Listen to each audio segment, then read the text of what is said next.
కులం ఇప్పుడు ఏ రాజకీయ పార్టీని కదిలించినా ఇదే ముఖ్యం. చంద్రబాబు నాయకత్వంలో అధికార మంత్రివర్గం ఏర్పాటులో సామాజిక సమీకరణలకు పెద్దపీట వేయడం తెలుగుదేశంలో మొదటి నుంచి ఉన్న విధానమే. అయితే ఈసారి కులానికి మాత్రమే ప్రాధాన్యం ఇచ్చారు అని స్పష్టంగా కనిపిస్తోంది. ప్రజలకు తెలిసిన నాయకుల కంటే కులాల లెక్కల్లో వచ్చిన కొత్త మంత్రులే కనిపిస్తున్నారు.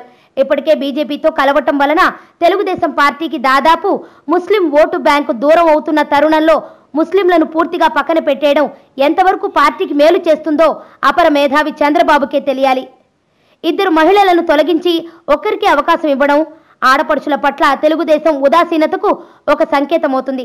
కాంగ్రెస్ దాష్టీకాలకు వ్యతిరేకంగా తెలుగువాడి ఆత్మగౌరవాన్ని నిలబెట్టడానికి ఆడబిడ్డల అండదండలతో నందమూరి తారక రామారావు నెలకొల్పిన తెలుగుదేశం తన మౌలిక స్వరూప స్వభావాలను పూర్తిగా కోల్పోయినట్టు ఉందని కొంతమంది రాజకీయ విశ్లేషకులు అంటున్నారు. 26 మంది మంత్రుల్లో వేర్వేరు పార్టీల నుంచి వచ్చిన వారు 7గురు ఉన్నారు.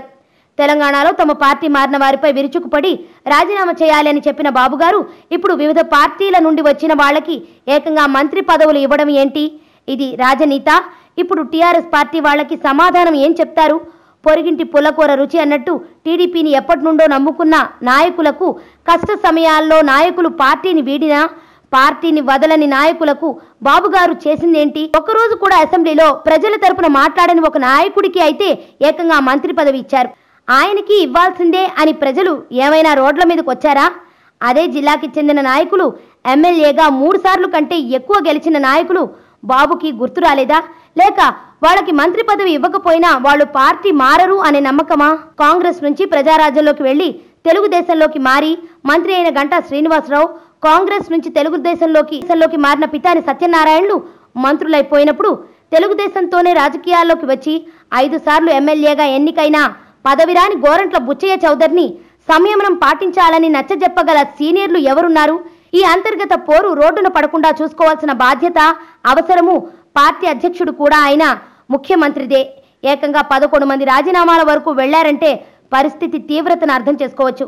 అధికారమే పరమావధి అనుకున్నప్పుడు నీతి నియమాలతో పాటు రాజ్యాంగ విలువలు కూడా హరించబడతాయి అనడానికి 4 జగన్ పార్టీ ఎమ్మెల్యేలు తెలుగుదేశం ప్రభుత్వంలో మంత్రులు కావడమే సరికొత్త సాక్ష్యం.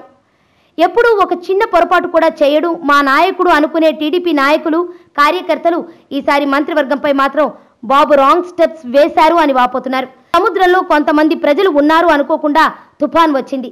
పడవ నడిపే బెస్తవాడు చాకచక్యంగా అందరినీ కాపాడాడు. మరోసారి అదే సముద్రంలో అందరూ వెళుతున్నారు. మళ్ళీ తుఫాన్ వచ్చింది. ఈసారి పడవ మునిగిపోయింది. సముద్రంలో పడవ బాగా నడిపినంత వరకు బెస్తవాడిని పడవలో వాళ్ళు, ఒడ్డున ఉన్న ప్రజలు ఏమీ అనరు.